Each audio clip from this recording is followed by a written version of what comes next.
Hello and welcome to the Build with Baer workshop. My name is Pat Baer and I'm here to build a model kit and to hang out with all of you. I'm throwing the Bear Cave, the Lego, the site emote, and the Tier 2 blue emote. If you are currently a subscriber, you can reply with those emotes. If you're not yet a subscriber, you can say hi or use other people's emotes. Or if you wanted to be a lurker and not say anything at all and just chill, you could also do that. We've got Aristofan here in the chat. Welcome, Aristofan. Happy to have you here. Throwing those Tier 2 blue emotes in there. It's me as like Goku, basically. Super Saiyan God, Super Saiyan Blue. Goku. But yeah, if you're here, you want to say hi, you're more than welcome to. What are we working on tonight? Well, we're starting the Rising Gundam non-grade. That's right. It's from G Gundam. This is a 1994 kit. I'm going to get the box here. Let's see. Yeah, the box. 1994 kit. This is a non-grade. It is not a 144 scale high grade. This is just a non-graded kit that came out. You had 1/100 scale high grades, 1/100 scale master grades, and these like 144 scale non-graded kits. You can see right there. Now you're like, Pat, I definitely watched G Gundam. I don't remember the Rising Gundam. Well, that's because it's only in one episode. It was meant as a support Gundam for the Shining Gundam. Rain pilots it. So yeah, it's just the support Gundam. It's got a cool weapon. It's like a backup Gundam for Neo Japan. And then there is no counterpart to the God Gundam or the Burning Gundam if you watch the original US dub of it. But then the Blazing Gundam got made for Gundam Breaker Battlelog, which imagined basically like an upgraded version of the Rising, where the Shining to God or Shining to a Burning Gundam would have the Rising would become the Blazing Gundam. So that exists, but that's like, within one universe outside of G Gundam. So anyway, we're building this old kit. This was bought by someone off my Amazon wishlist. I do not know who picked this kit up, but somebody off my Amazon wishlist purchased this kit. So thank you very much for getting me the Rising Gundam. Excited to work on it. It is from 1994. It does have many a sticker, as you can see over here. We got plenty of stickers that we'll be applying here. Some color correcting stickers. What we got going on here? What's up? Oh, we got a new follow. Thank you to Marsh Tales for the follow. Thank you very much. Welcome. I'll also give a shout out to Psychus, who gave me a follow yesterday when I was not streaming. Appreciate it. Thank you.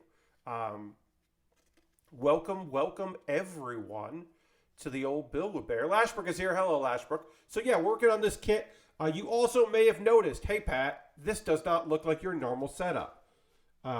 If you haven't been following with the social media, what happens in the end of January and throughout the month of February, so the next 6 weeks, is that my folks are in Florida. They go down to a timeshare in Florida every year, which is rad for them, and I do not go with them, which is rad for me.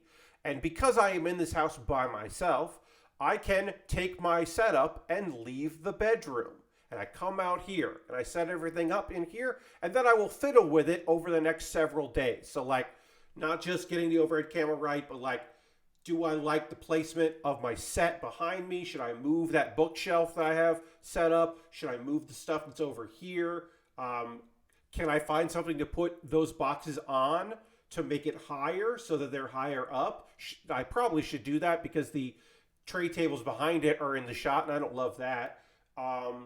Should I put something else up over the blinds, like I put the blue towel over there? Should I put something else up over there so that I can film during the day? Or should I only film at night? These are things that I will figure out as we go. Is there a way to move my lights that are around the room so they're not shining too much like this, but still illuminate what's going on? These are all questions that I've been asking myself since I set up the room yesterday. Hopefully there's not too much of an echo. There will be more of an echo than normal because I am not in a small room. The ceilings here are fairly high, but I I do have the mic turned down, and I'm projecting directly into it. I'm not using it as a shotgun mic, and that should help things somewhat. I can probably add a little bit more stuff around me to kind of help with the sound a little bit. Try to deaden the sound so it's not bouncing off of stuff. But that is the fact that this room is not necessarily the best acoustically. It's a small price to pay for the fact that I don't have all of this gear in my bedroom. And at night, I just go in there and I have my laptop if I really want to do something, or my phone, and just hang out in that space. And it's not, it's not as bad there. And I could just chill in there, and I'm not in my room constantly. And instead, I'm here in the bonus room. And I have more space. And I have my build area here, not kind of behind me. It's actually right next to me on a TV tray. Is my build gear and stuff like that I'll need for this and for the next kit. Because I don't think I'm going to finish this kit tonight, but I will definitely finish this kit on Monday. So I need to get like my stuff ready for the next thing. I know what I'm building next. It's something I purchased for myself around Christmas. It was either Christmas or New Year's sale on USA Gundam store. I'll just tell you, the next kit that I'll be building is War Greymon. I'm doing my 3rd Digimon kit. I got a Digimon over here, right over there. There's a Digimon. Digital Monster. I'm building War Greymon. It's cool looking. It is not the amplified, it is just the figurized kit. But I like figurized kits. There haven't been a lot of them lately, especially ones that I wanted to build, so it's going to be cool to work on that. And it won my $10 patrons poll. All right, I have talked enough before we get into the building, because we need to get into the building, so I'm going to retweet my tweet. See if we can get a few more friends in here. This kit is 28 years old. That is old. This kit is 28, which does... Wait, is it 28?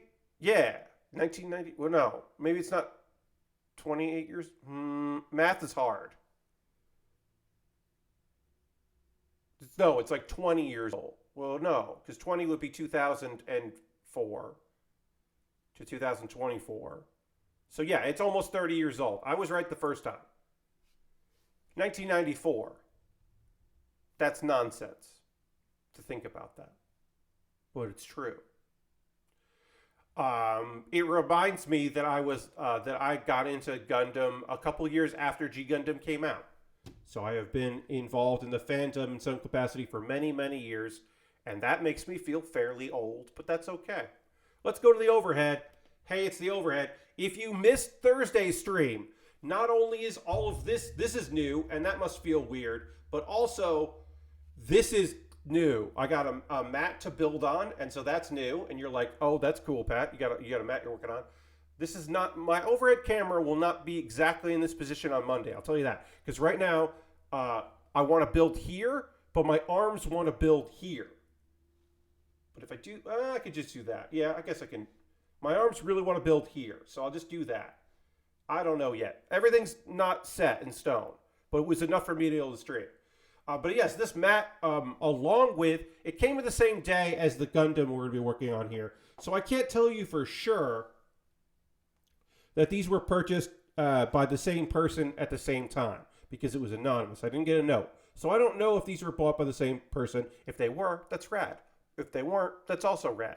But anyway, I got this mat, and then also, per request on Thursday, we're changing things up because the request came in. I need C.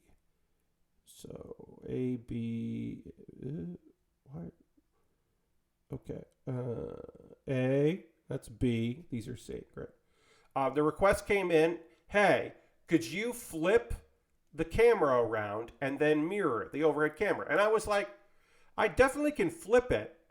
I don't know if I can mirror it. Turns out I can mirror it. So now I have flipped and mirrored the overhead camera, which I didn't. So here's the thing.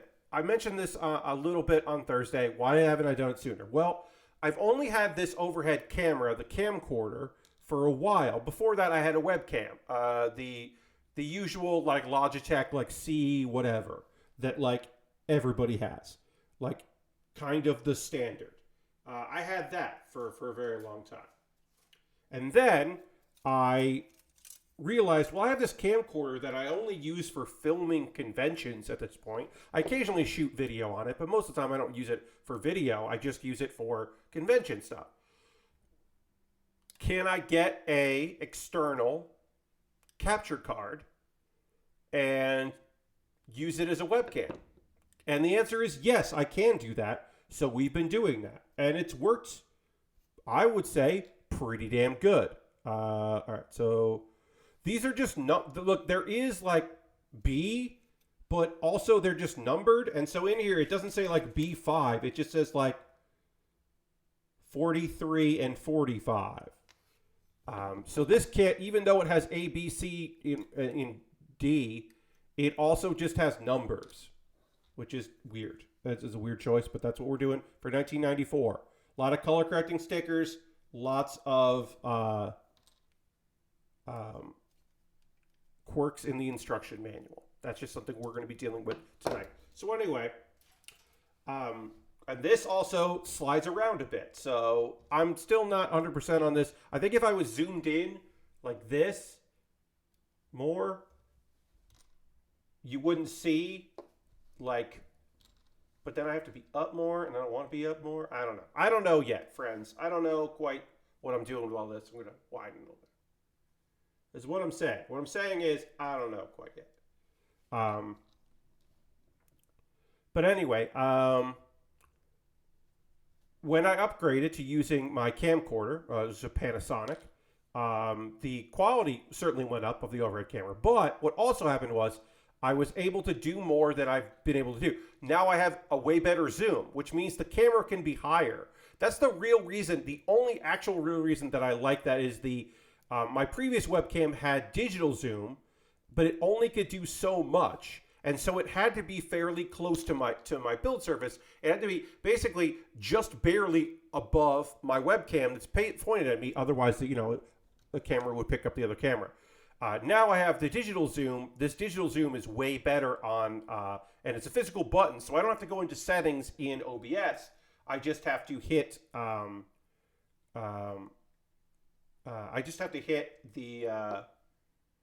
the camera. I just reach up and then I can adjust there. And that rules. That is unbelievably cool, and I'm a big fan of that. Like that, yeah, that has just been super helpful to have that. Okay, so we did those parts there. Now we're just working on the arms here. One and, or I and H, yeah. Okay, H goes over here. I goes over here. So when I switch to that, I should have then swapped it over because my old webcam, it didn't work right to do what I want to do, which was to swap things over so that it was just easier for everybody to see. PC A E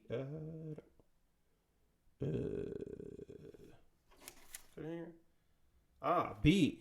Got it. These instructions are very tiny. I'm going to put them right here so you can see. These are tiny instructions. Look how, compared to my fairly small snipper clips. So that is a small instruction book. But we'll do our best with these small instructions. This is, I would say, probably the 4th or 5th of this 144 scale non-grade that I've built. I've done a couple on stream. I did the Bolt Gundam and the Dragon Gundam. And so I think this is the 3rd one that I've done on stream here. Also, should point out on Thursday, a standard reference snipper clips. I mean, yeah, these are small snipper clips, but okay, here we go.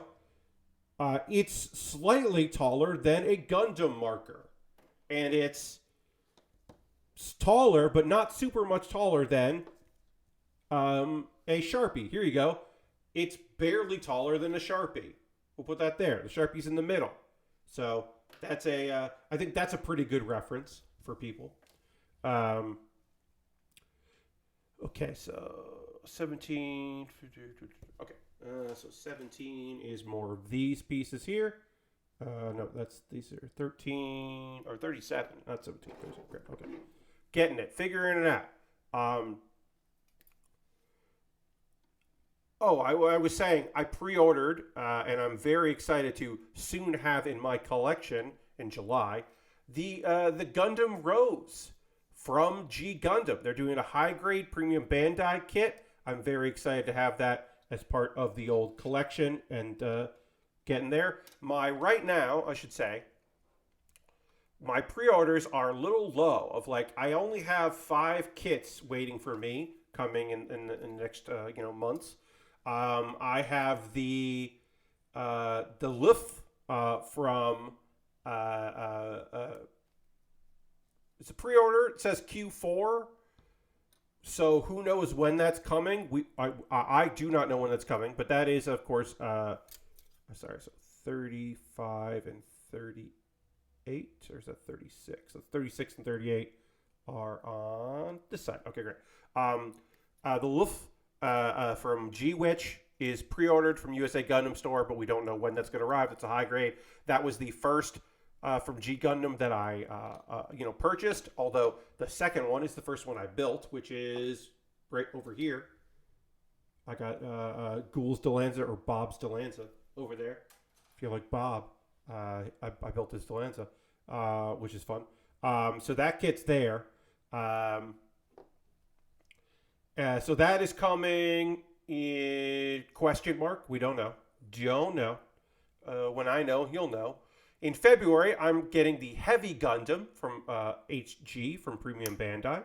Excited for that. That's a cool looking of the original. Cool looking variation of the original kit. So I'll be excited to put that together. We're going to panel line this once I'm done with the assembly here. Yeah, that's right. Okay, so this is flat on this side because of the weapons or whatever. Interesting detail. I also have coming Quattro's Quattro Bajine's Rick Diaz high grade. So a reference, a specific Rick Diaz, which I don't think I've ever built a Rick on stream before. I built the Dom, but I looked back and I don't think I've built this kit on stream. So we got to fix that. And then in April, so it's nice. I got one coming Q4, which hopefully will be before February, but who knows. Then I got a February kit, a March kit, an April kit. In April, I'm getting the Zeta Gundam, the MSZ 0063 Zeta Gundam. So I'm excited for that Premium Bandai kit. And then in July, as mentioned, of course, there we go. And of course, as mentioned, the Gundam Rose high grade. So I have not done many pre-orders for outside of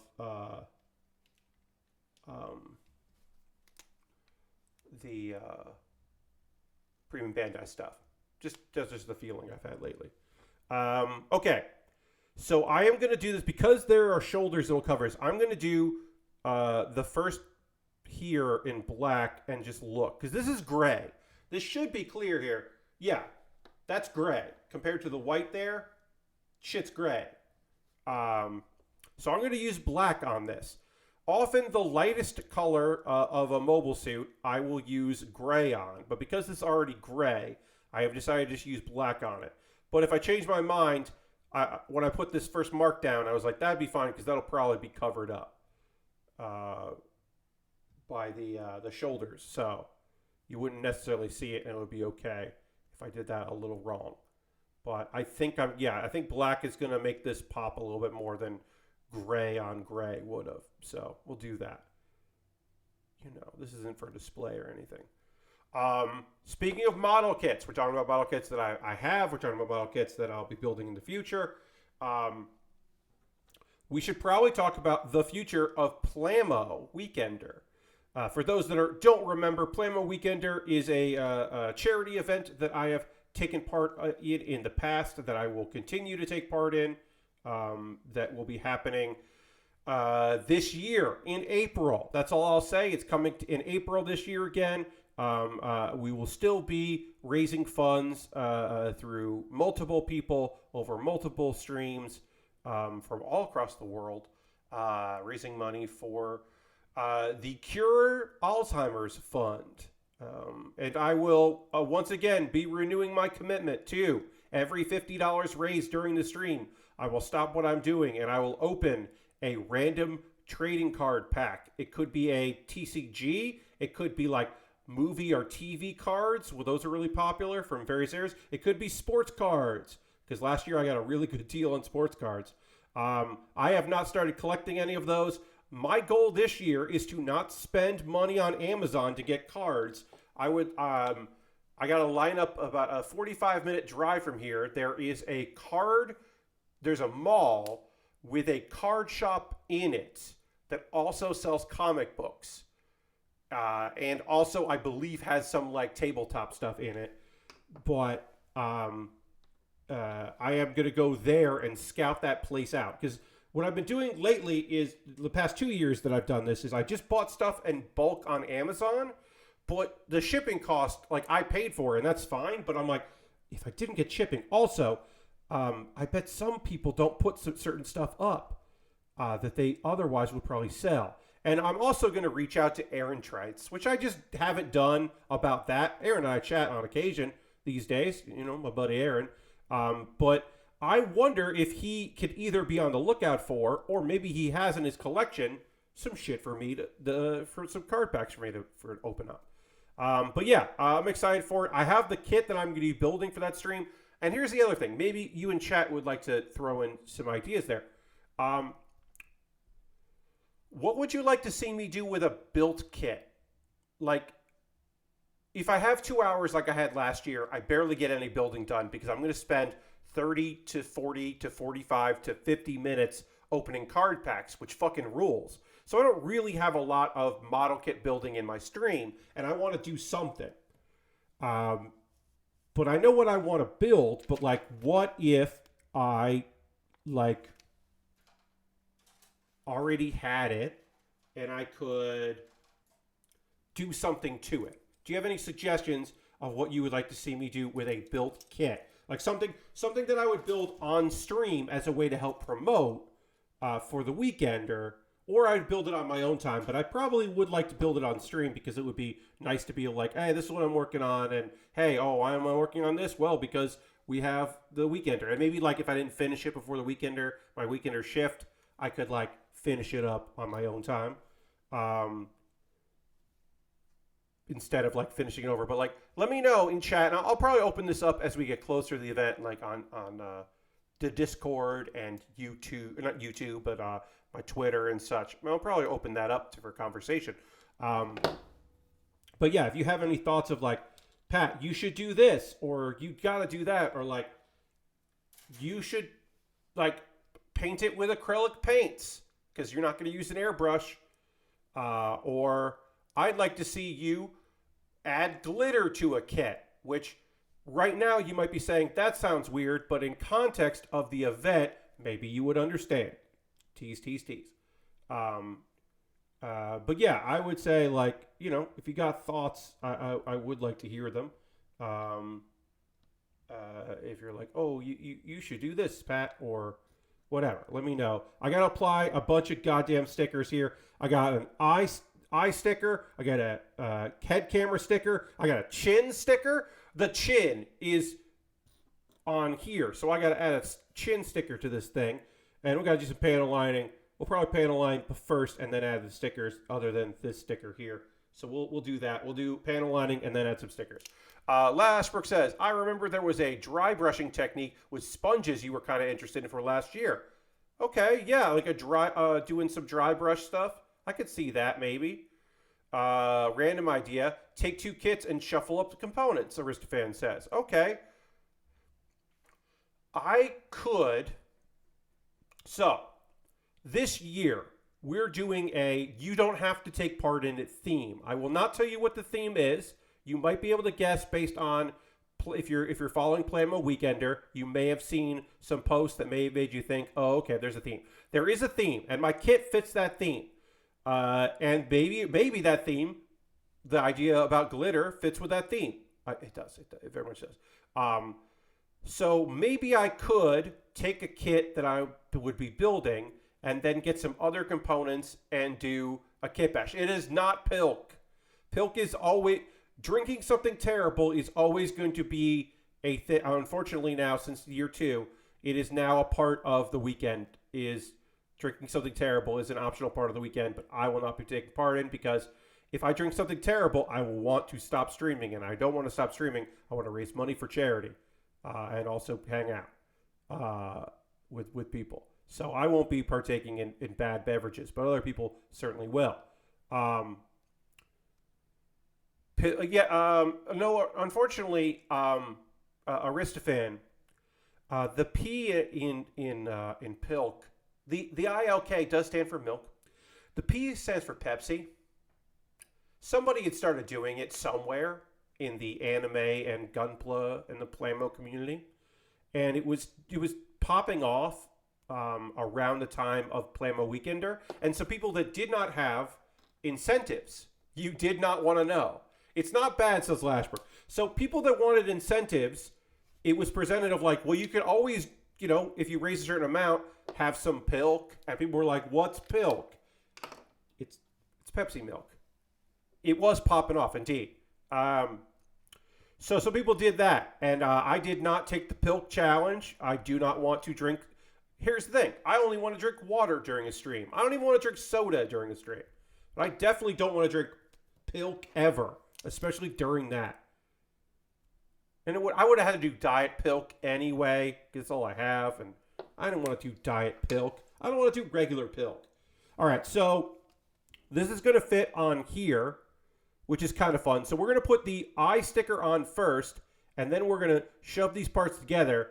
Then we'll panel line all of this. And then the worst part of doing this kit is the V-fin are stickers to make this look right. It's stickers, and I don't think that's cool.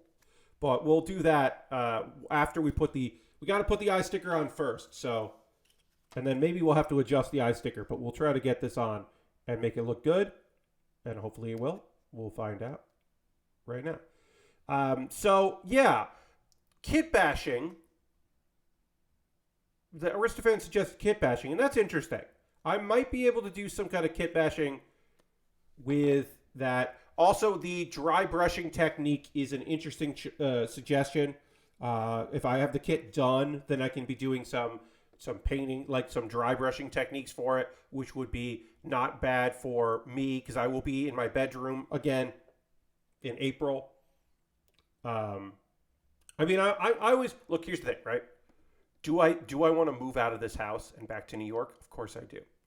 Have I been planning my life with the assumption that I live here in South Carolina? Yes. It just makes life easier to plan around it and then fuck around if I have to or if I need to with like, oh shit, I moved though. I got to change everything.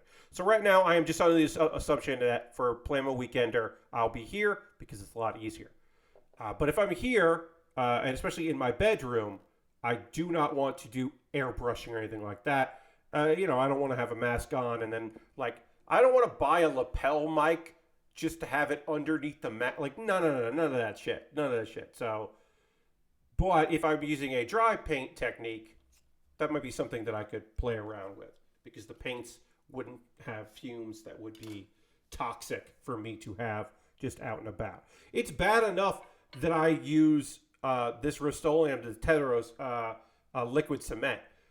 That, when I get a good whiff of that, that's like, oof, yikes. So that's bad enough. I always have my door open for those streams.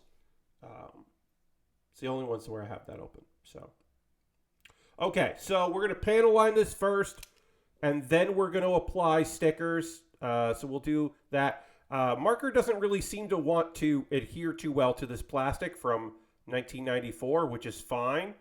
But the sticker seems to. We've only done one sticker so far, but we do have an eye sticker here. So,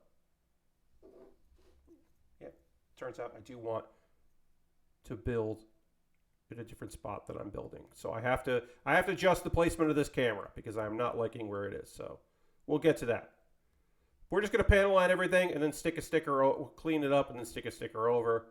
But let's get in all the details we can here. So yeah, that's Playmo Weekender. The idea of kit bashing is interesting. I don't know what I would do though. I would have to like find the kit that I want. Like that's why I thought like, how maybe I could do like some kind of painting thing or glitter application or like weathering. Should I try weathering for the first time? Like, oh, maybe I could do that. I don't know. Like, I don't know. I don't know yet.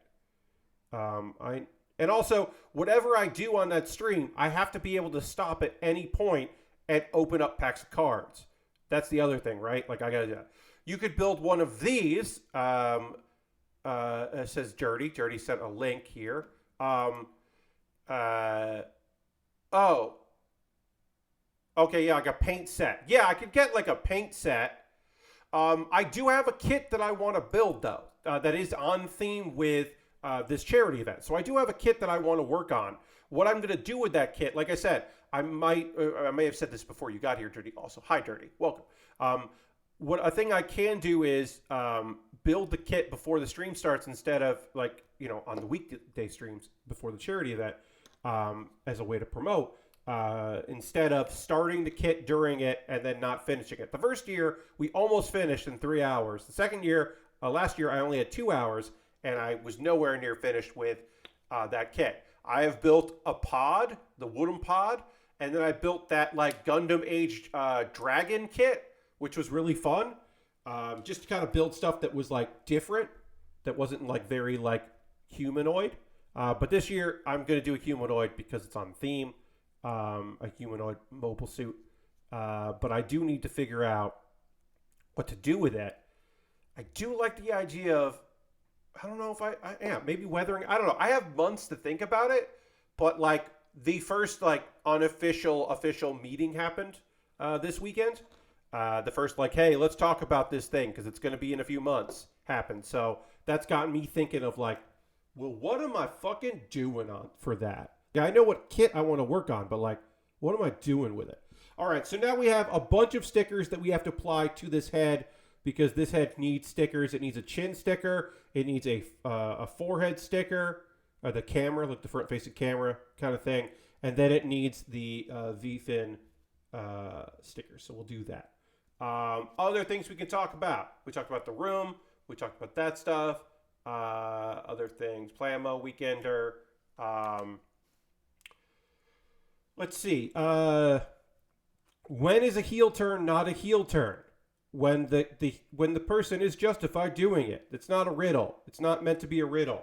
It's me answering my own question. Eddie Kingston, quote unquote, turned heel on Rampage because he hit his friend with a chair. Now, obviously, in the world of wrestling, outside the world of wrestling, if you are a good guy, if you are a babyface, if you are a likable, good person in the ring as a wrestler, and you hit another nice person, seeming out of nowhere with a chair, it is totally fair to deem that person not cool and a bad guy. Understandable.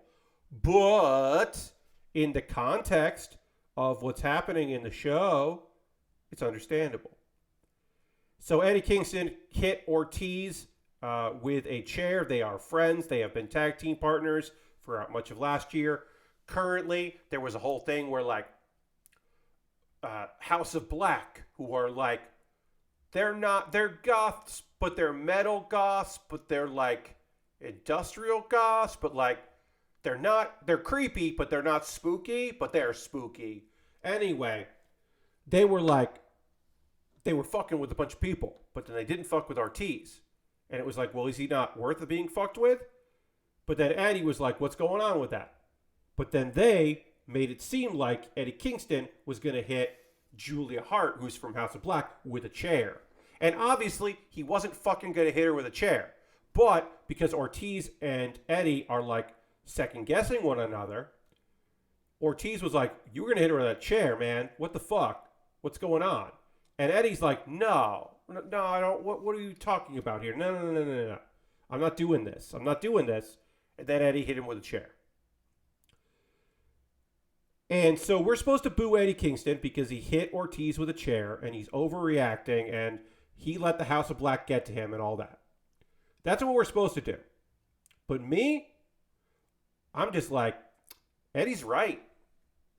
Ortiz, here's the thing, right? And logic is where things fall apart. In the logic of wrestling,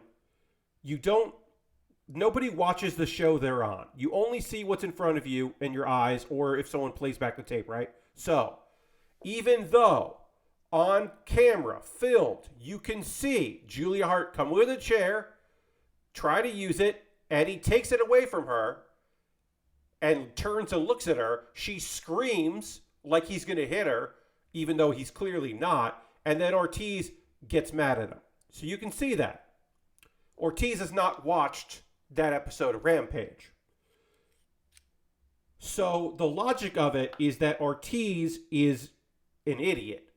He has fallen for the trap of the House of Black, and now he second guesses his buddy Eddie. And Eddie doesn't so much not trust Ortiz, it's that he's mad at his friend for like listening to these dupes.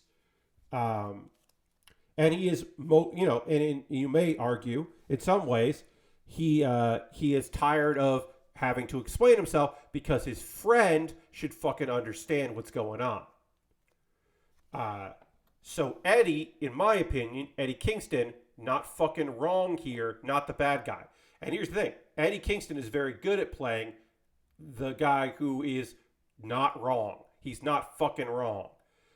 He's done that in Ring of Honor. He's done that in Impact Wrestling. He's done that in Chikara. Famously in Chikara, where Claudio Castagnoli came in to help out like people, and Eddie Kingston in character, and also in real life, doesn't like Claudio. But in character, Eddie was like, no, this guy's a snake. Don't trust him. And everyone was like, no, we love Claudio. We're so glad Claudio's here. And he's like, don't trust him. And then it turns out Claudio was part of the team that was trying to take over Chikara and was a baddie. And Eddie was fucking right, and people didn't believe it.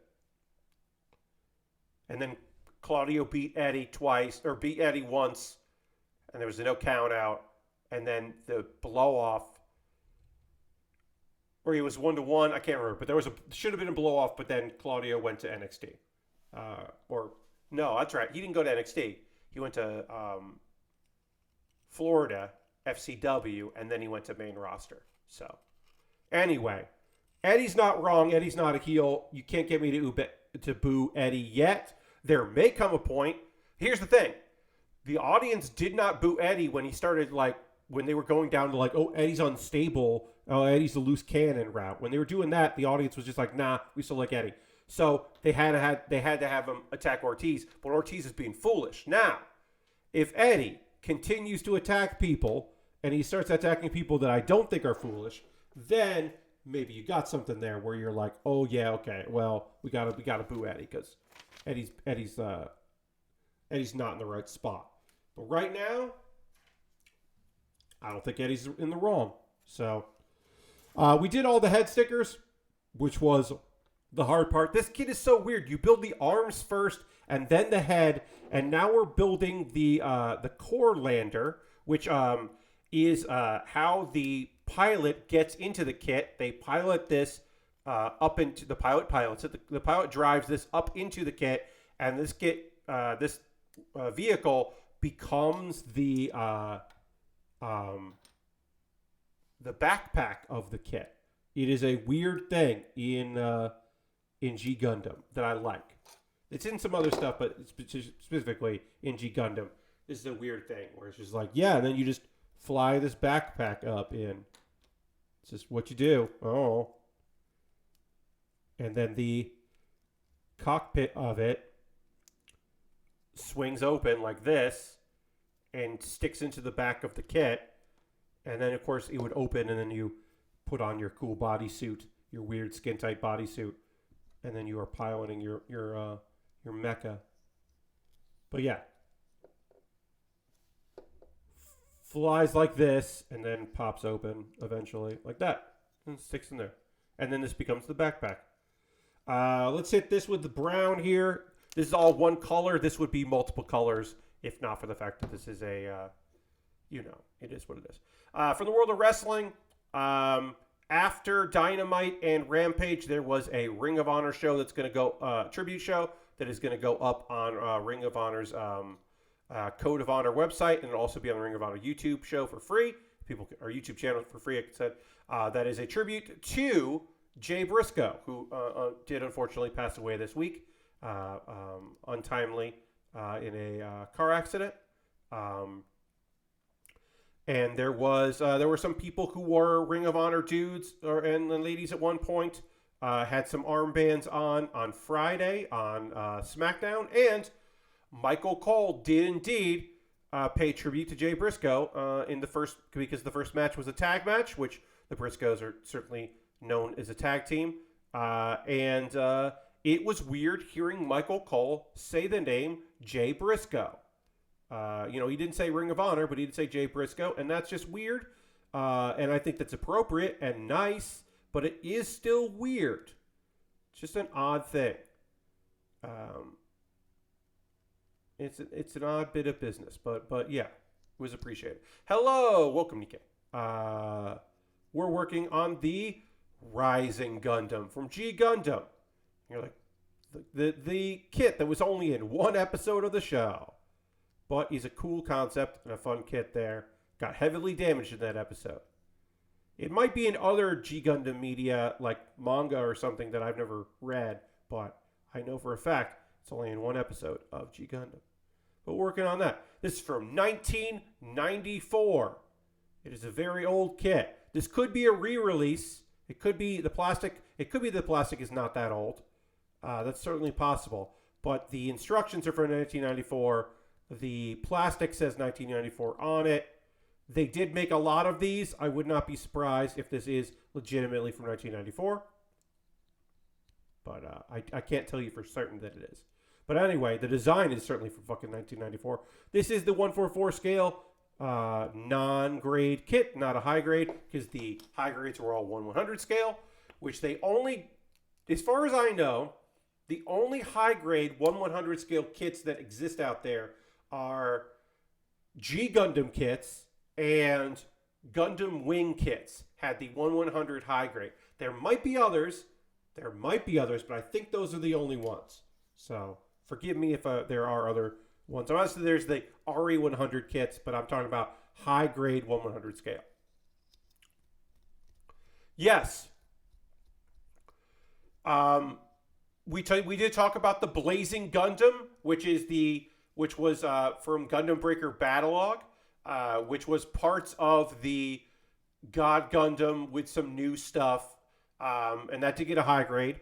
Theoretically, a high grade of this kit could happen in the same way that it's always trouble to say.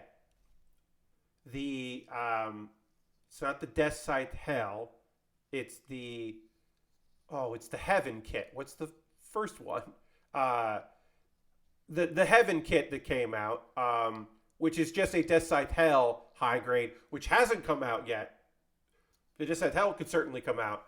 The Live Lance Heaven. Yes, the Live Lance Heaven kit from Breaker Battlelog came out, but the high grade version of that kit, the Death Scythe Hell version of that kit, hasn't come out. And one would assume that the Live Lance Heaven, the fact that they made new parts for it, it's new, would suggest that eventually they're going to put out that. But it also could be a premium Bandai kit, like they did with the minor upgrade kits.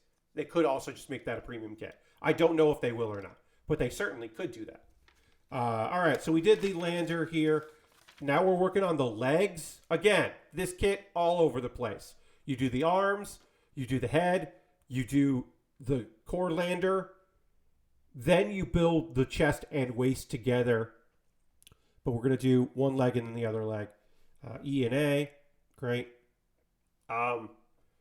So yeah, they could do a high grade of the Rising Gundam based on the Blazing Gundam that's out there. I don't know if they will.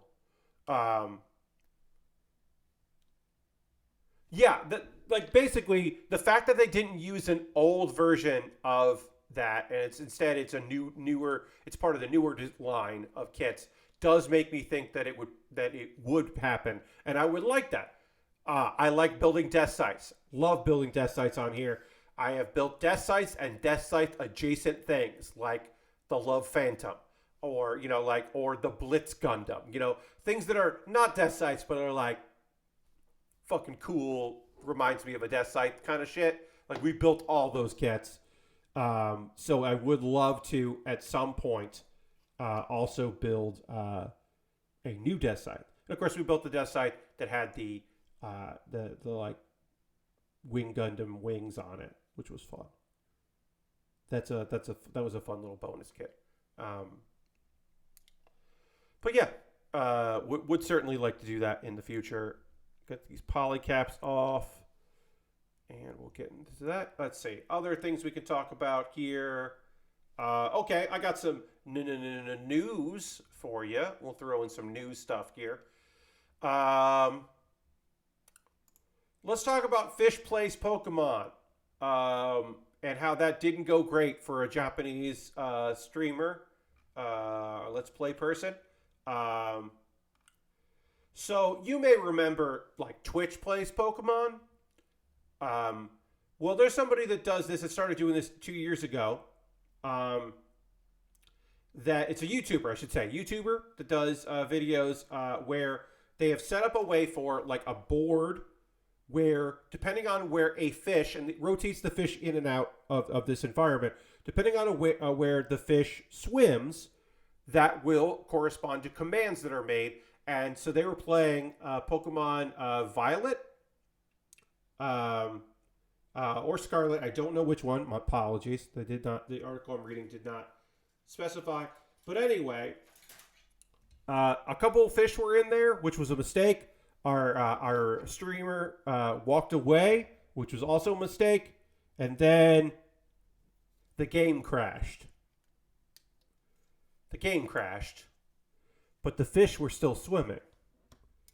And the fish were still moving around, which means that they were causing inputs to happen. And the fish doxed their owner because they managed to get to spend money. Let's see. Yes. Game crashed. Once the fish were taken to the main Switch homepage, they managed to open the eShop where the owner's credit card information had been saved. The fish added 500 yen into the owner's account. Then they used the resulting Nintendo Gold coins to buy golfing cosmetics from Switch Sports. And the owner is going to try to request a refund. This is according to Sora News 24 that talked to the streamer, because there's obviously a language barrier there. But yeah, so don't let your fish play Pokemon is, I guess, the moral of the story. Or don't let people, maybe, if, I'll say this is probably a good thing. If you are a streamer, don't keep saved information like that. I guess is a moral you could take away. But like, obviously there's not a lot to actually glean from this other than it is a fun, weird thing. The fish knew what they were doing, says Dirty. I don't think the fish did, but also, I don't know. It is, to me, very funny and very silly that happened. But that is the thing. This has been reported numerous places, and I picked this up on Kotaku there. That is a fun weekend news story if I ever heard one. So I thought that would be a good way to talk about some gaming news that a lot was just about layoffs, and so to have like a fun story like that made me laugh. Yeah, so it was multiple fish. I guess that was part of there. And also, I guess this is just a reminder, friends.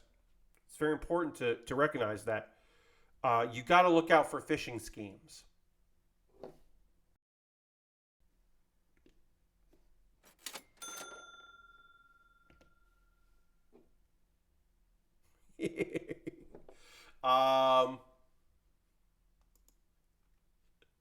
Lashbrook is leaving. No, don't leave. I'm sorry. You know me. I don't do stuff like that.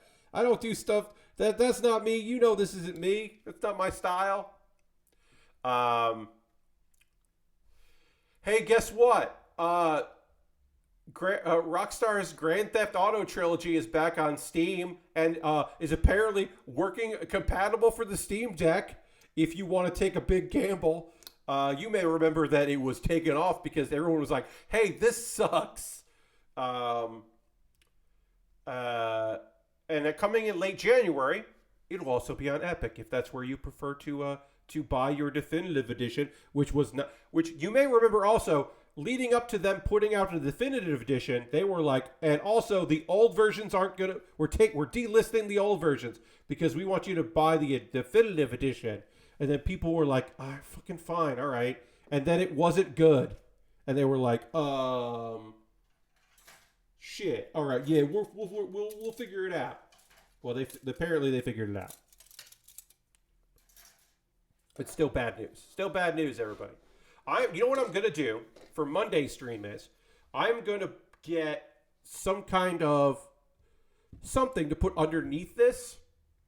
I don't know what, but I'm gonna get something that is abrasive to put underneath this mat so that it doesn't slide around because I don't need to use both sides of this mat.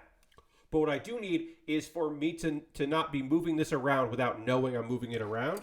And I think the solution to that would be for me to get something that just it might just be tape. I might just put blue tape on the bottom of this because it's easily removed. But I gotta do something because this slides around a little bit, and I don't want that.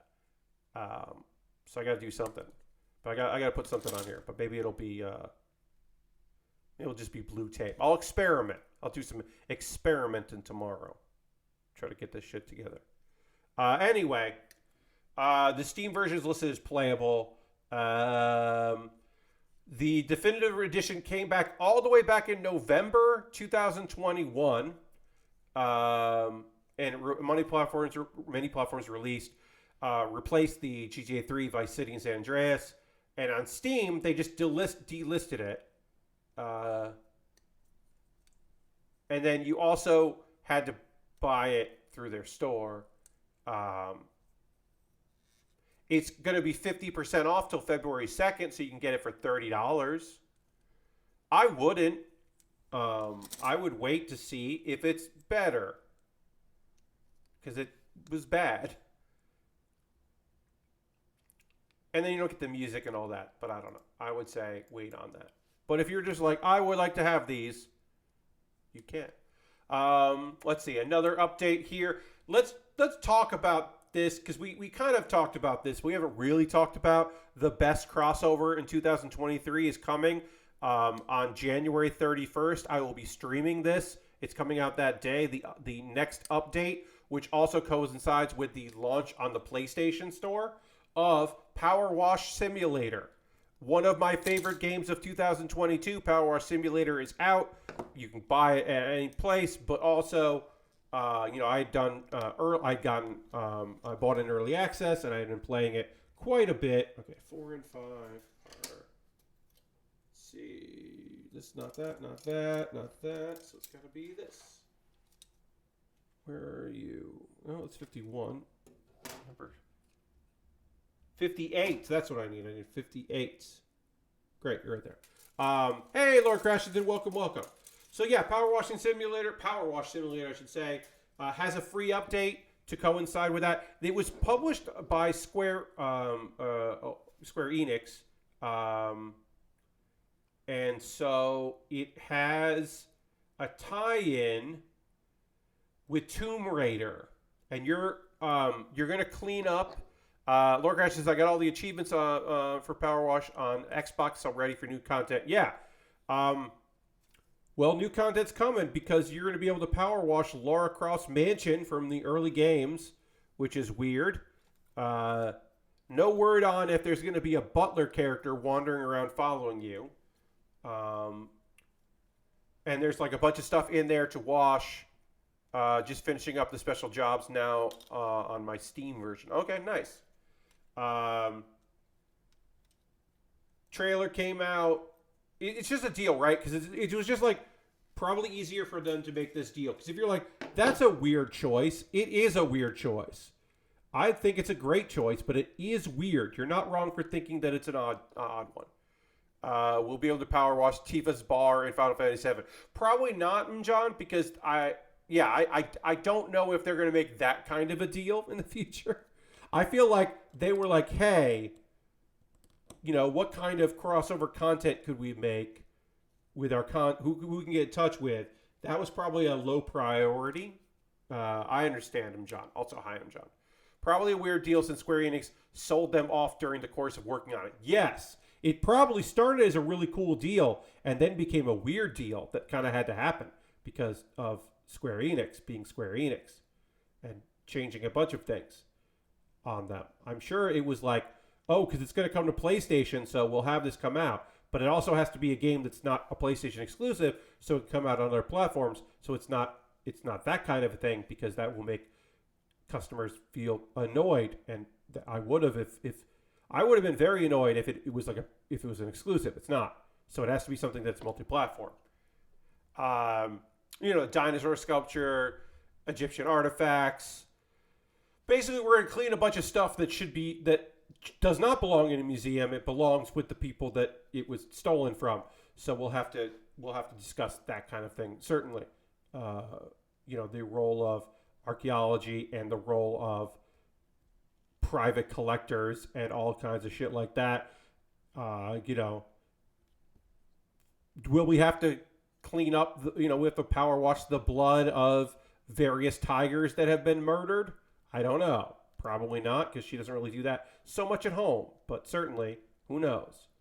We don't know. It should be a fun addition. That's what we're going to do on the 31st. Being British, the question, it's in her blood to steal from other cultures. I mean, look, I don't want to say that, right? I don't want to say that. She has to work hard to go to look, hey, nature versus nurture, right? This is definitely a nurture thing. And Laura's just got to realize that some of the actions have consequences. There you go. But if stuff's dirty, we're going to clean it. So we will get to that. That's a really fun game.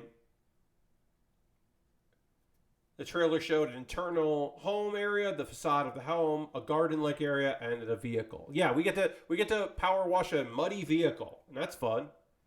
So that'll be fun. That's going to be the 31st.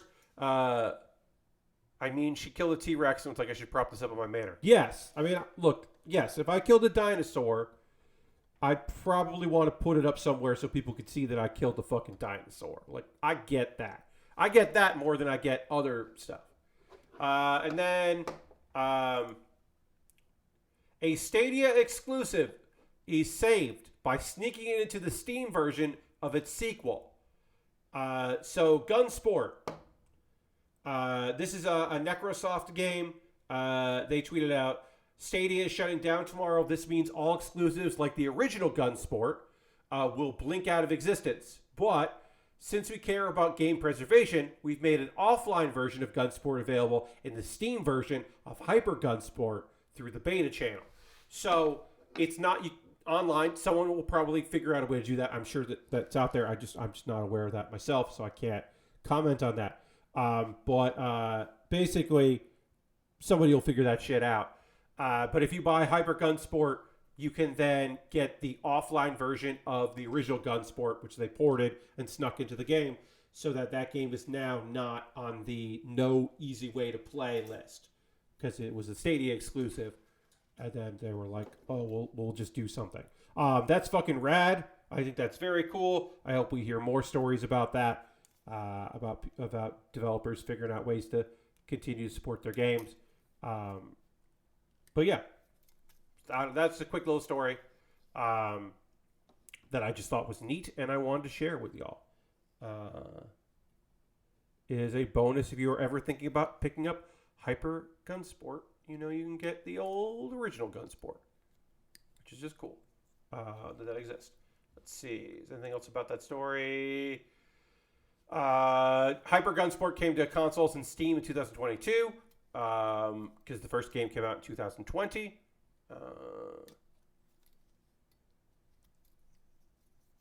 Yeah. So, because we care about games preservation, it's offline. At least it exists. We'll always have the moment where we saw more concurrent players than Destiny on Stadia. There was a point where they had more concurrent players on Stadia than Destiny did on Stadia.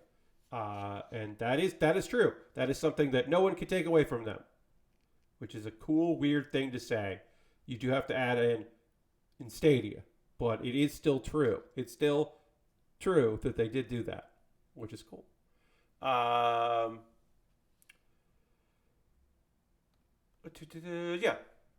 I just thought that was neat, so wanted to share that with folks. We'll take a pause for the calls in a moment or two, talk about ways you can support the channel and all of that business. You know, we're working on this kit here. Again, I don't know if we're going to finish this tonight. We probably will. If we don't finish it, we will, of course, finish it up on Monday and then start our next kit, War Greymon. Got War Greymon coming. But we're going to get pretty far in finishing this if we don't. But I'm not going to, rush through it. I'm going to enjoy it. Again, shout outs to the person that purchased this off my Amazon wish list. Were you the same person that also bought this mat because they came in 2 different boxes but on the same day? Probably. I don't know for sure, but thank you. Oh yeah, especially because we have barely put any stickers on. So these are going to be shoulder stickers, definitely. And then is this chest stickers? This is definitely a chest sticker. I think these might also be chest stickers. I don't know what this goes to. So that's always fun. So sometimes that's a shield sticker. That's a shield sticker, and this might also be a shield sticker because the shield is not in the photo. So I don't know. Oh no, these are also shoulder stickers. That's right. The photo I have here does not have these on the shoulder. It's built without them. Okay, I know where most of these stickers go now, which is good. They do show it. It's just a little hard to see. Yep, got a bunch of stickers to put on here. Some weapons to throw on there. And a shield and a gun. A lot of weapons on this kit. Cool. Spear. A weapon you do not see that often in Gundam is a spear. It's certainly not always hey, certainly we had a trident, we had a scythe, but spear itself, not necessarily one of the more popular, weapons in Gunpla. Why is this come on, Polycap. This polycap does not want to work, and that is frustrating because I need to put this foot on. So I need you to be a polycap that lets me put this foot in there. Nope. It's one of those fun things where I'm just pushing it around instead of popping it into place. There we go. Got it. There it is. Now there's a foot. So we'll panel line this because this does not have any stickers on it. So we'll panel line this after the pause for the cause. I'll talk about ways you can support the channel. As always, we'll talk about some anime. And then, I don't know, probably talk about some other stuff as that comes up. I got 3 shows to talk about as far as anime because I have let one show go because I just think it's too weird in a way that I wasn't super into. Let me just check out one thing here because I did have...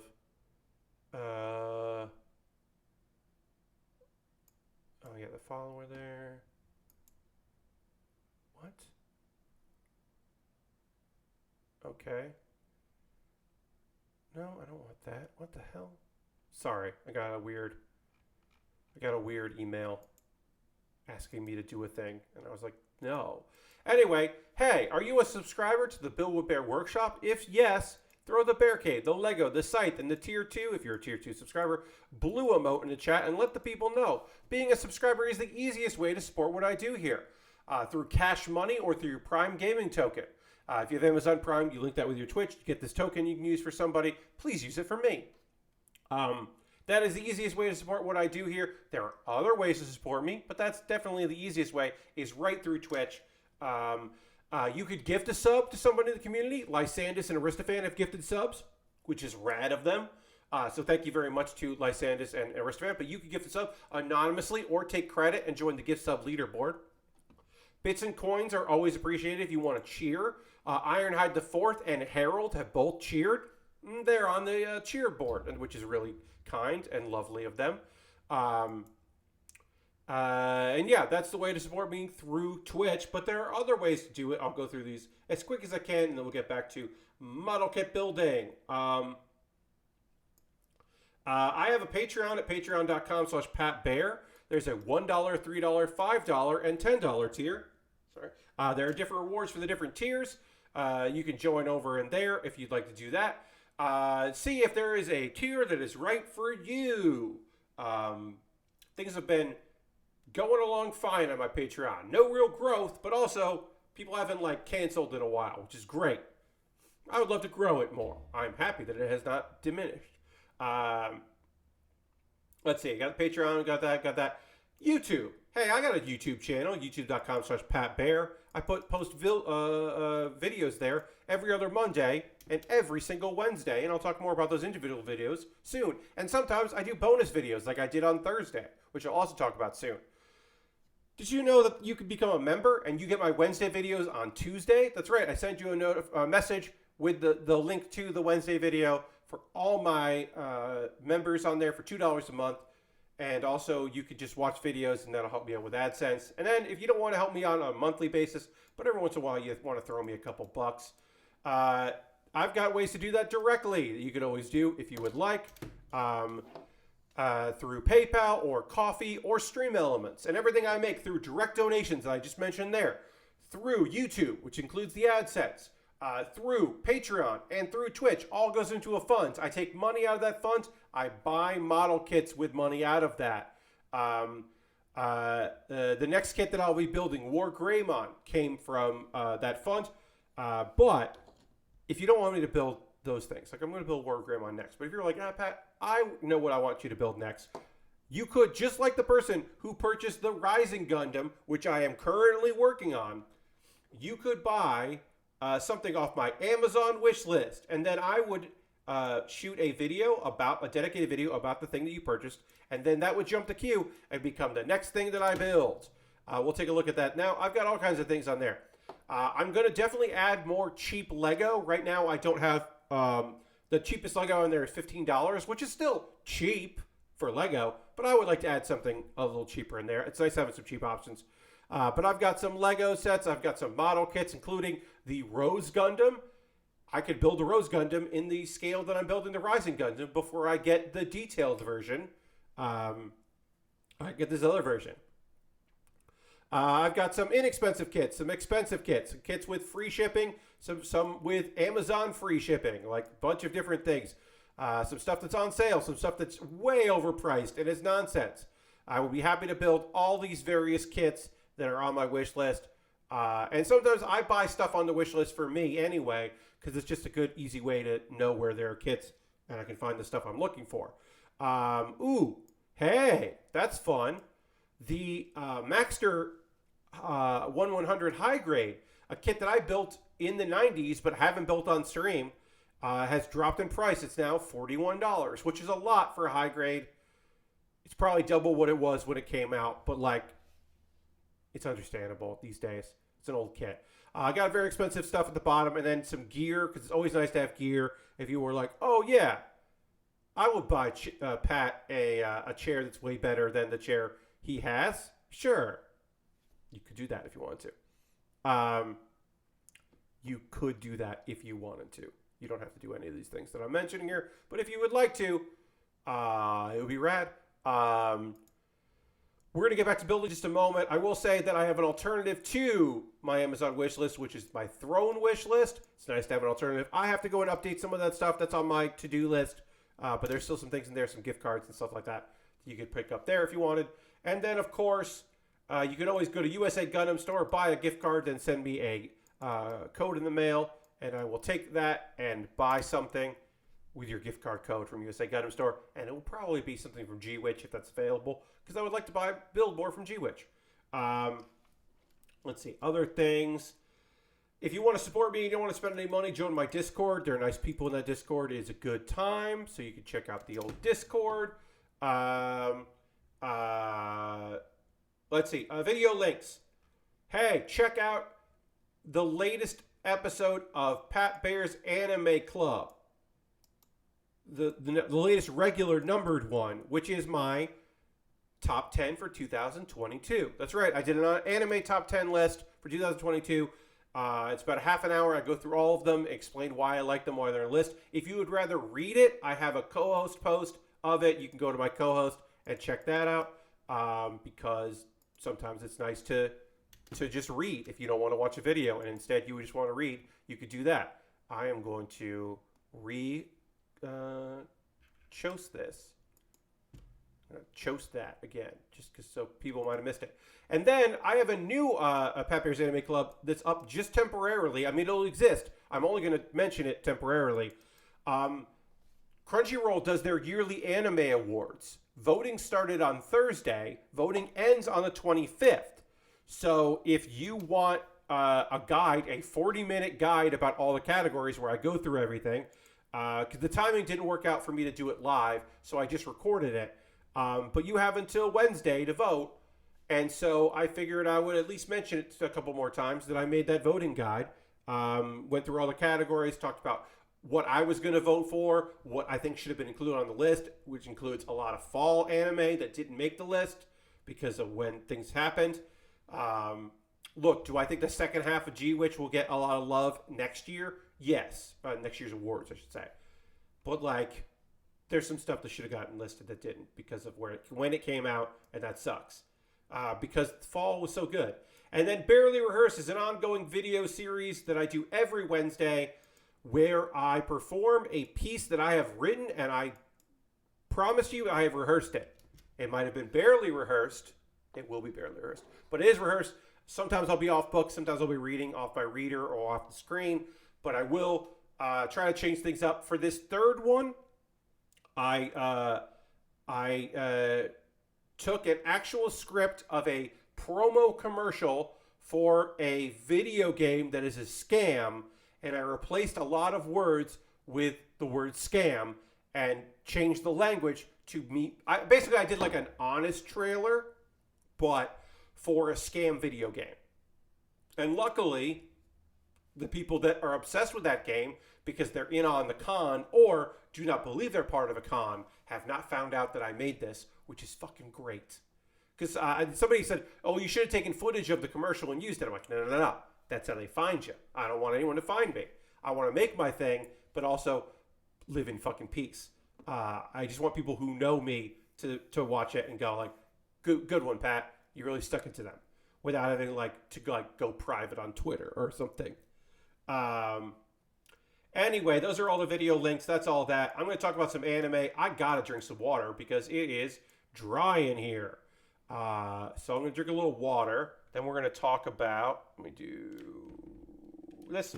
Then we're going to talk about some anime, move back to the internet bear cave. Indeed. So we'll dramatically transition the overhead. We'll talk about some anime, and we'll get back to building.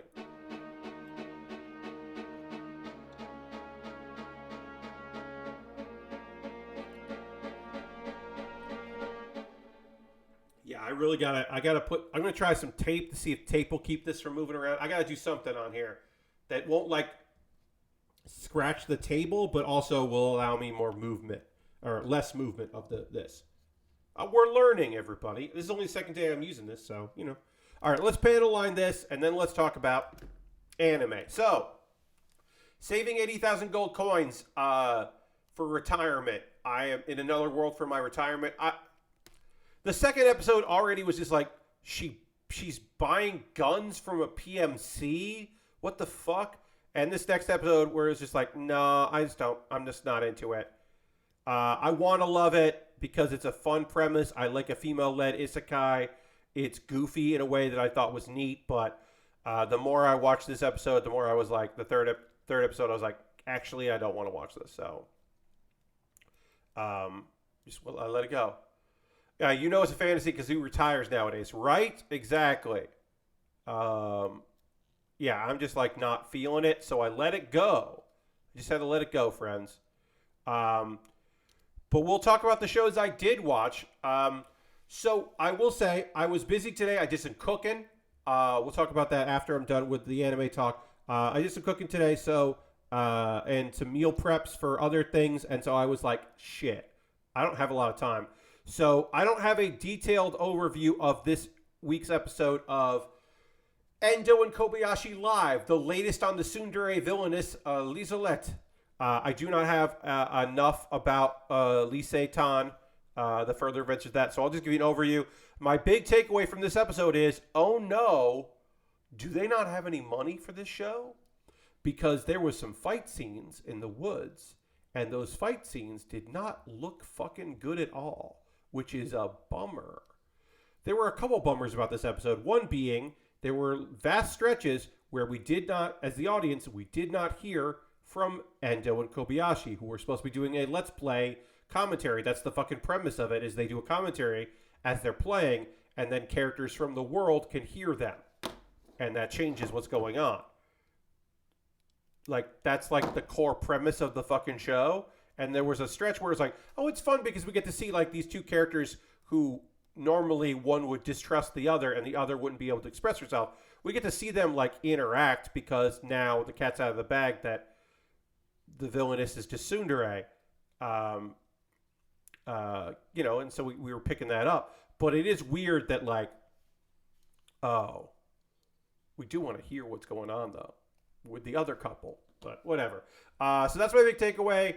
That it did not look great. And I'm worried that this is the show that I was like, this has been my weird recommendation show. This is the thing where I'm like, it's a fantasy show. It's a interesting take on the Otome game. The premise of taking like Rosencrantz and Guildenstern are dead and putting it in like, so in some ways, some ways, not directly, but like doing an anime version of the idea of the like, what if you could hear commentary, like a Let's Play commentary as a video game character? That's cool and weird. But if the budget is like nothing, that's going to be a shame. I do need, right now I'm only watching 2 shows on High Dive. I'm going to try Kubo Won't Let Me Be Invisible because I hear incredibly good things about Kubo Won't Let Me Be Invisible. It is a relationship. It's a high school romance show, but the idea that you know how in romantic comedy shows the main character that's a dude is often very milquetoast and boring. That's part of the premise. Instead of just being like, oh, they didn't make this character interesting, the character is trying to be invisible. He is trying to blend in. He's very good at it. In fact, sometimes he goes out of his way, no one can see him. But a girl that knows him from class can always see him and is trying to make it so he can't be invisible. So it's apparently very cute. I've heard very good things about that. So I would like to watch that. I'm going to watch that probably for Monday stream. But right now, I don't watch enough stuff on High Dive, and I pay for High Dive. I pay for Crunchyroll too. Should say that. I pay for Crunchyroll and I pay for High Dive. But if I'm only watching 2 shows a week on High Dive, like that's $5 a month, I think. I'm gonna check in a way that means don't worry, I'm not letting any fish dox me, but I'm gonna I want to see. Let's check out my bank statement. I want to see. Okay. Yeah. Okay, and then let's search for High Dive. Let's see if it comes up as High Dive. How much am I paying for High Dive? Okay, so I'm paying $5.39 a month for High Dive. Right? Okay. I just paid for it a couple days ago. It went from $4.99 last year to $5.39, which is annoying. But like, okay, apparently it went up a little bit, which is whatever. It went up by 40 cents. That's not the end of the world. But anyway, if I'm only watching opening bank statement on stream, well, I opened another tab, and the nice thing is, friends, is I don't have any displays open. So none of my tabs on here show up. But yes, I did open up my bank statement on stream. But anyway, I'm spending $5 a month, $5 and change a month on this goddamn anime. But if I'm only watching 2 shows a week, you know, it adds up. It's still a good deal, but it's not as good a deal as Crunchyroll. Lord Creston says, I have an audience. Yes, I have no fish from Westbrook. Yes, I do have an audience. You're right. I think, if anything, you just encouraged me to subscribe to High Dive. So, I mean, look, Call of the Night got nominated for Anime of the Year, which I think is good.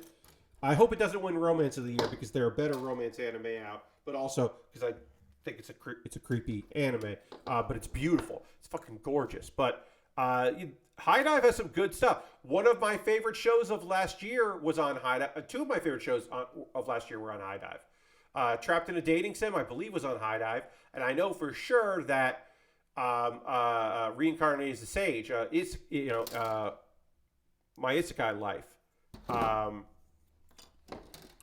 was on that. So, like, several of my top 10 were High Dive shows. So I would say at least a couple. I don't know if several, but obviously Crunchyroll is going to have more stuff because they're Crunchyroll Funimation, because of the merger and all that. Like, there's going to be more content on there, but I do think High Dive has some neat stuff. Also, if you want to watch if you want to watch more than just, I think, the first season of Non Biori, including the movie, you gotta get High Dive. Also, High Dive does go out of its way to get OVAs, which Crunchyroll does not always have OVAs, which is a shame.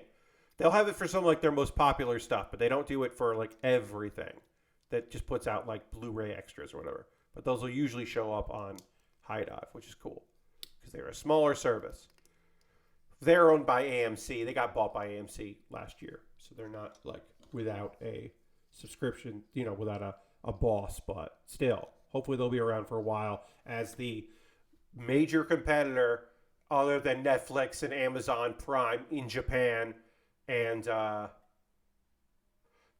fucking have I talked? Look, I'm done talking about Endo. I'm hoping this episode was just because they were in a rush and the next episode is good. Let me just talk for a second about how I can't watch the second season of Tokyo Revengers because I don't have Disney Plus. Not even fucking Hulu, which I could borrow Hulu login. I'm going to have to borrow a Disney Plus login. So I'm waiting for it to all be out so I can just marathon it and watch it all together. But the first season of Tokyo Revengers was on Crunchyroll, and now it's on Disney Plus. But it's not like Disney Plus has enough anime for me to justify getting a subscription to it. I don't have a way to get it for free. Some people do. Some people have it because of their phone or because of their cable package or whatever. I don't have that. If my folks end up getting the Hulu, they might be getting Hulu Live. If they get Hulu Live, then we'll get Disney Plus and it won't be a big deal. They'll get it and I'll just use it. But right now, I don't have Disney Plus, and I want to watch Tokyo Revengers, the second season, which has a subtitle that I can't remember. And it's annoying because the first season was on Crunchyroll. They didn't get the second season? How'd that happen? Fuck off, Disney. Stop taking, like, one anime.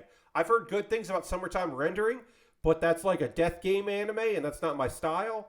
But I've heard very good things about it. But, like, I couldn't even see if that was a good one of those because it's there. And it was also in jail. That was in the, like, wait till it all comes out, put it all at once jail, if I remember correctly. And I'm not here for that. For the most part, Netflix has learned its lesson about that. Although I don't know if Isekai Uncle ever fully came out. I gotta ask somebody about that has Netflix. If you have Netflix, can you look to see if Uncle from Another World has 12 episodes up now or not? Because they didn't before, because the show got they took a break and then they come back. But if you got Netflix, see if Isekai Uncle has 12 episodes on there, because it all came out in Japan, but I don't know if the rest of it came out subtitled. Only 7, says John. So they put out 7 episodes and then they took a hiatus due to COVID and also improper management, and it felt like there was a lot of problems going on in that studio beyond the fact that there was a COVID outbreak there. But thank you for looking it up, John.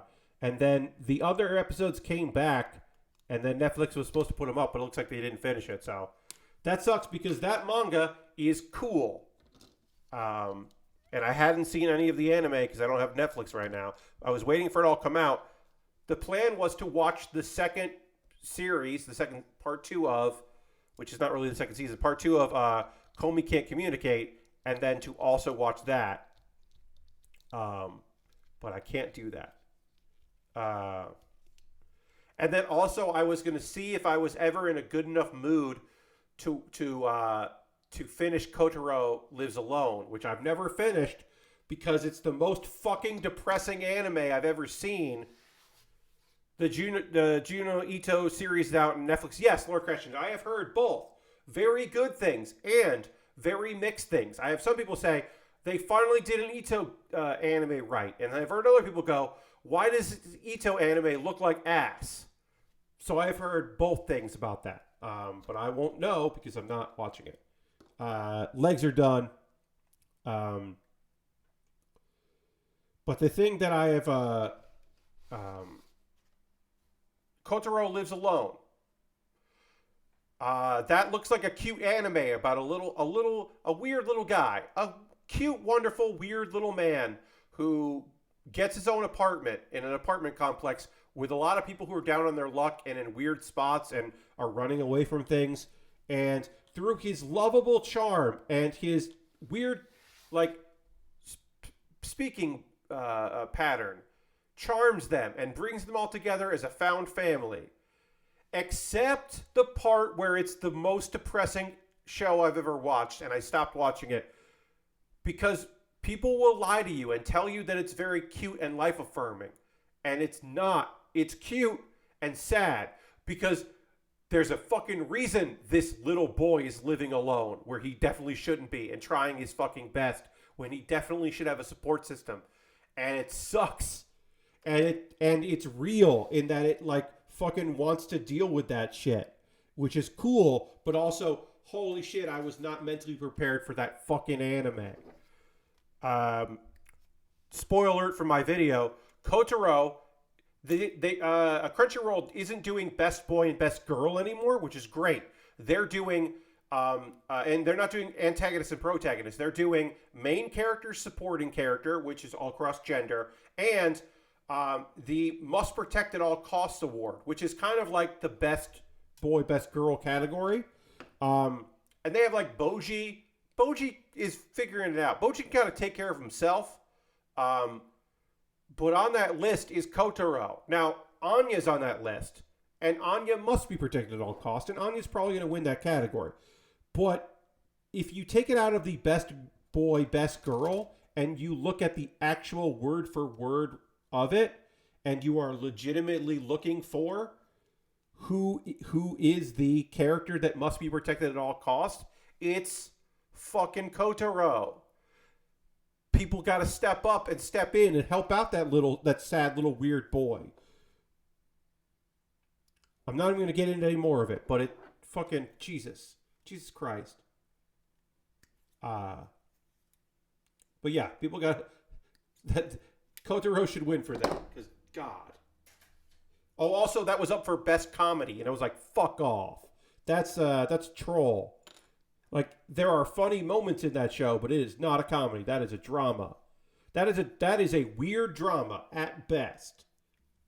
Whew, sorry, I had a rant in me about that. I ranted in the video too, but I needed to talk about that shit because I don't think I've talked about Kotaro.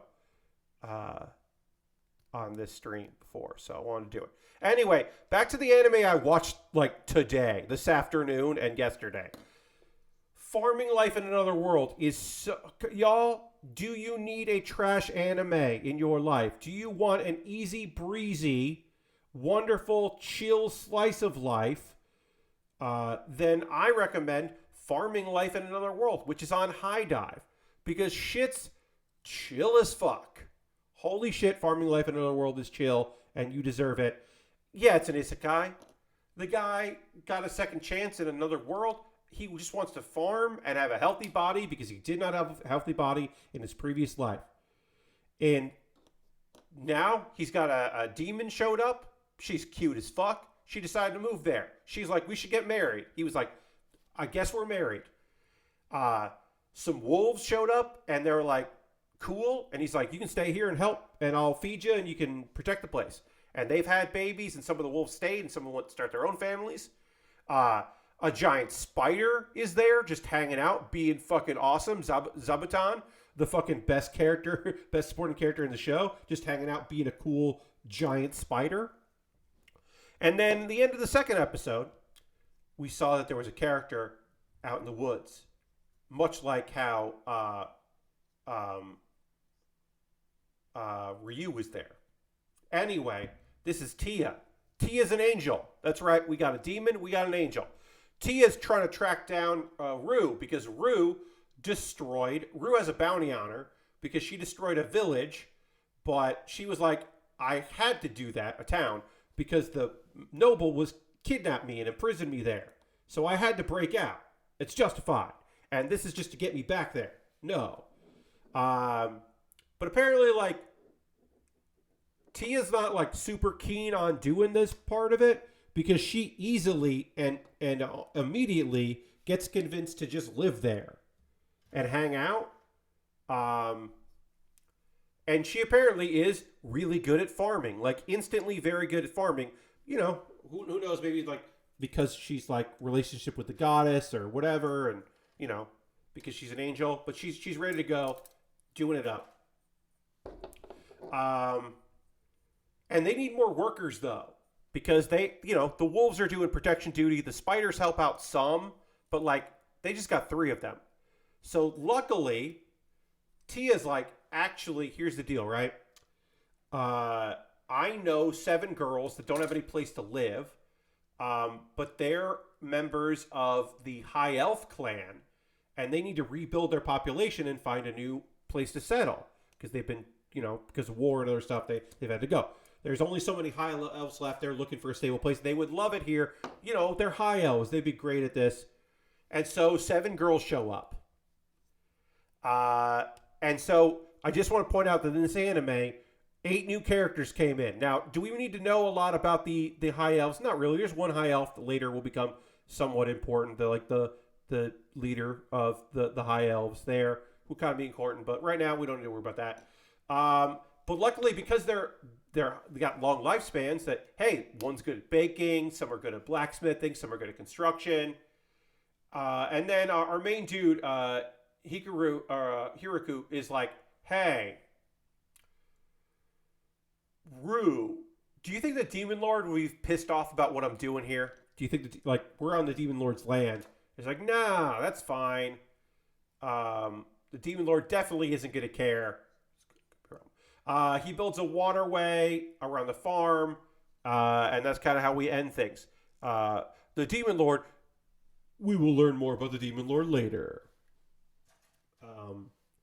But yeah, easy, totally watchable. If you are looking for something fun and light, I highly recommend. It's on High Dive, Farming Life in Another World.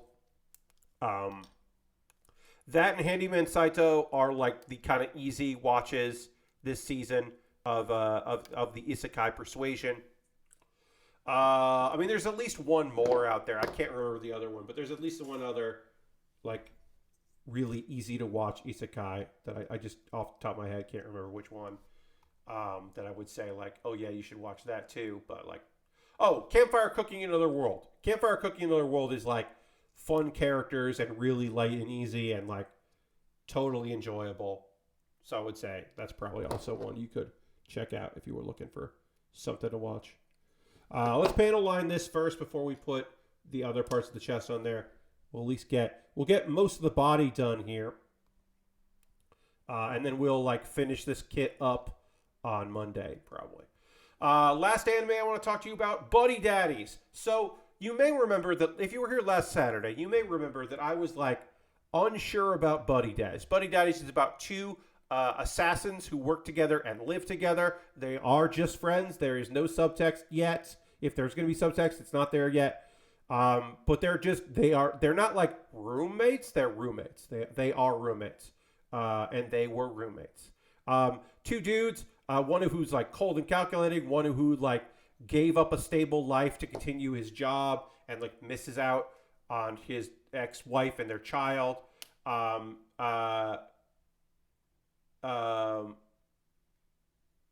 But yeah, you got Ray and Kazuki. Kazuki has the trouble past. Ray is more down to earth and whatever.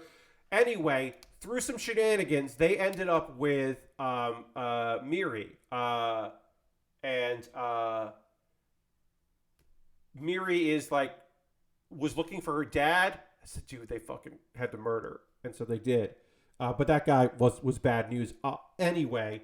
And it wouldn't have worked out well for her no matter what. But anyway, they're like, shit, we got to try to find this girl's mom.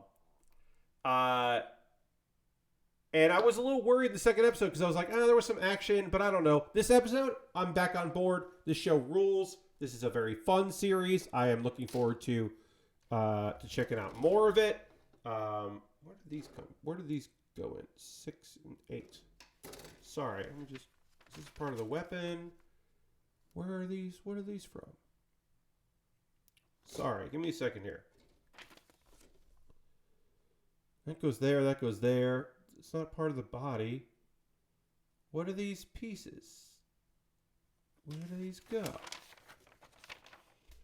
Where are 6 and 8? There's like these blue parts here. I'm looking on this kit and I don't see where they go. Is it part of the... No, it's not part of the weapons. Sorry, everybody. Maybe they don't... No, they wouldn't give me bonus things here. Yeah, there they are. Okay. Sorry, I'm trying to figure out... We did legs, we did that, we did that. That's where those go. That's all done. 51, 51, 52, go there. Okay, we'll go over here. The gun, the shoulders, weapons, the shield. Yeah, friends, I don't know. There's 2 pieces on here, and I'm like, I don't know where these go. That's weird, right? Like even the illustration, the photos that come with it. Weird. I don't know what to tell you, friends. There's 2 pieces on here that are on, they're also on there, and like, yeah, huh. Strange. I'm like looking, I'm like, no, the blade's all one piece. There's no sticker on there. The gun. Weird. Very strange, y'all. Like why, I don't know why I don't see it anywhere. Anyway, it's these. You'd think they would be like, oh, okay. I could put them on instead of that, I think. Okay, that's what it was. I think this is what it is. I think I figured it out, friends. I think I figured it out. If I wanted to put these on the side. I think maybe in Japanese it tells me I can do this, but I didn't recognize that because I don't read Japanese well. Or at all, I should say. I can at least recognize and match symbols.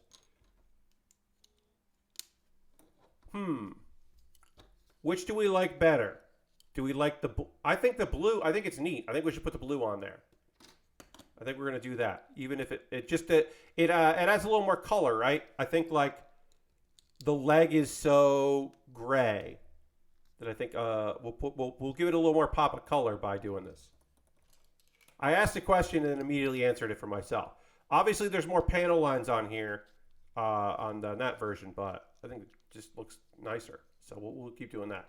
Anyway, this episode. So, hey, these assassins, guess what? They fucking figured out where the mom is. They're like, shit, we know where we found the mom. Great. Because they're like, assassins don't make good parents. We can't take care of this girl. We gotta find this girl's dad, or we know the dad. We gotta find this girl's mom. Figure out where this girl was by herself on Christmas, looking for her dad. Okay, so their boss, who is mad at them because they screwed up last week, is like, okay, we did find out who this is. He doesn't know about the girl. He doesn't know why they're looking for this person, but they were looking for this person. So they find her.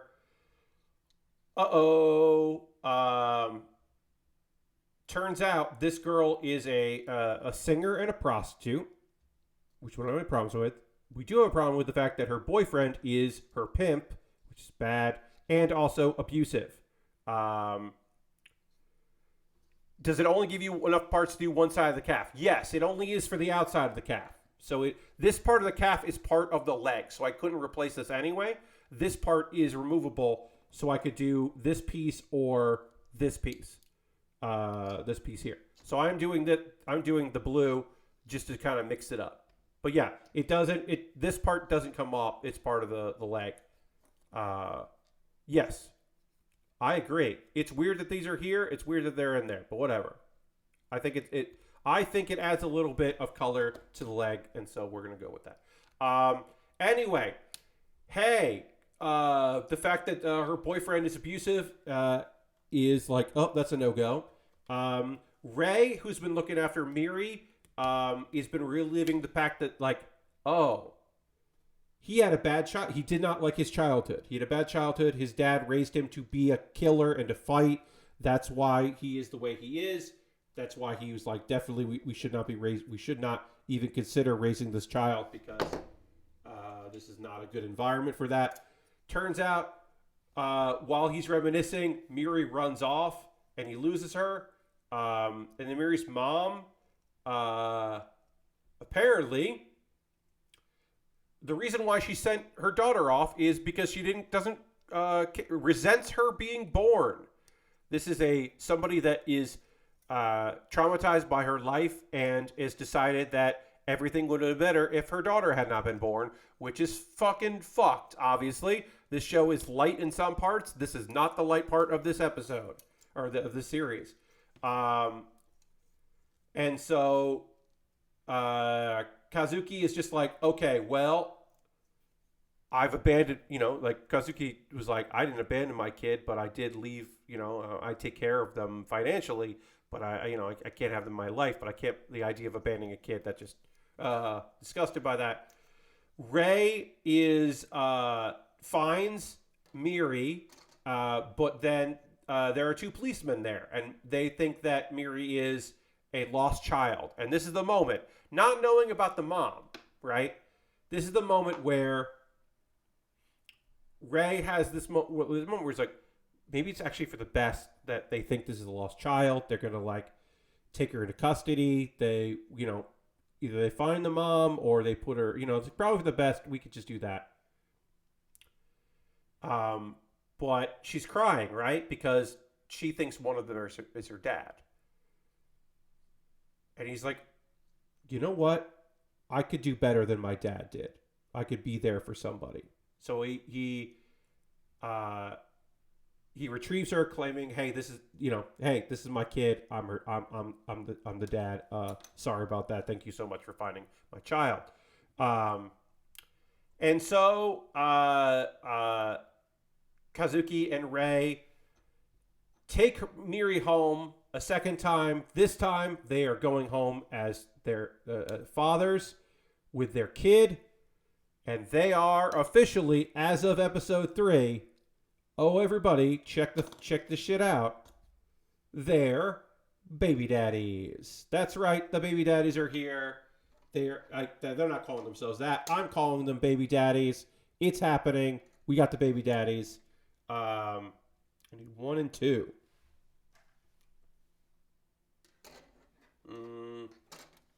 Where's 1 and 2? Sorry, everybody. Give me a second here. I got this part. Oh, there's 1 and 2. Great. I already did it. Lord Crashington, no. one of them is dressed professionally. One of them is a little bit more slobby, and because he's a gamer. But they are not zaddies. There's nothing zaddy about them. One of them's pretty handsome, but they are indeed definitely easy to acknowledge them as being baby daddies. They are buddy daddies. The buddy daddies are here. This episode was great because it was touching. We got some backstory from both characters now, which is nice. We got a justifiable reason why they are going to be in charge of this. And so now, look, they have to get back in the good graces of their boss to continue to do their job, because now they have a kid to take care of and look after. They got a mouth to feed, besides their own mouths. And also, there is that other assassin who's looking to take their spot, who's been doing some of the dirty work. Who knows if that's going to become an issue? We don't know yet. This is an original story. Look, do I want this to be queer? Of fucking course I do. We got two fun guys taking care of a kid. Of course I would want this to be gay. Or at least bisexual. Right now, it is not. Right now, it is. But also, I should point out, 3 episodes in, it ain't queer baiting. We're not getting any of them, flirting with one another in a non-committal way. We're not doing any of that. It is not given like a what if. So far anyway, it could go that route. Right now it is just, they're dudes that work together and live together, and now they're in charge of a young lady. So I don't know. I don't know where it's going because it's an original story. But hey, Spy Family's not out right now, and this is, I said this on Twitter as a joke, but I stand by it. This is Spy Family at home. But that's not a bad thing because it is fun. It is definitely Spy Family at home, but it's certainly enjoyable. All right, we're going to do the stickers another time on Monday. We got to put the stickers on the front of this kit. I'm going to just do the old... do that just so I circle it so I remember. Pull the thing in there. We can do this. We can at least put some of this together. We got to do the side skirts. We got to do the front skirt as well. But we can at least put together what we've done so far. Again, we got to do the stickers on the top there. We got a lot of progress done on this kit. Can't really do the arms yet because we want to do the shoulders as well. But we can at least just put the arms on, just not fully. But we got a lot of progress done in this kit. We will finish it on Monday. And then we will start Wargreymon. I'll show you Wargreymon right here. Check out Wargreymon. Looks fucking cool, right? Wargreymon. We'll be doing that. That'll be fun. So we got a lot done considering, all things considered. I'll take a photo of that once we're done streaming, or once I'm done streaming. We are going to go ahead and set up a raid, because that is how we end every stream. We always end with a raid. We're going to go find someone doing cool shit out there that we want to go get some support to. I will get something to balance this out for Monday and maybe figure out the overhead a little bit differently, rearrange the overhead a little bit. As John says, we always end with a raid. We do. Let's see. Who is hanging out here on a Saturday that we want to go hang with? Who's doing some shenanigans that we want to go spend some time with? Okay. Let's see. How long has this person been streaming for? Loading Ready Run is doing their variety show, Loading Ready Live. That's why Harold wasn't here tonight. Harold is usually here at least late on Saturday. So, okay. My friend Liz has only been streaming for an hour and a half. She often goes longer. She is playing an RPG called Super Lesbian Animal RPG, which sounds delightful. No queer baiting there, I can guarantee you. So we're going to go check that out because that sounds very fun. And Liz is the best. Damn, I've been meaning to play that. There you go. Looks like a great game. Yeah, it looks fun. Liz rules, so we're going to go hang out with Liz. Thank you, everybody, for being here. I hope you have a great rest of your night. I'll talk about my food stuff on Monday. The mac and cheese that I made today turned out fucking fantastic, so I'll talk about that on Monday. I forgot to talk about it tonight. Thanks for hanging out. I hope to see you on the next one. Goodbye, everybody. Goodbye, goodbye, goodbye, goodbye, goodbye, goodbye, goodbye.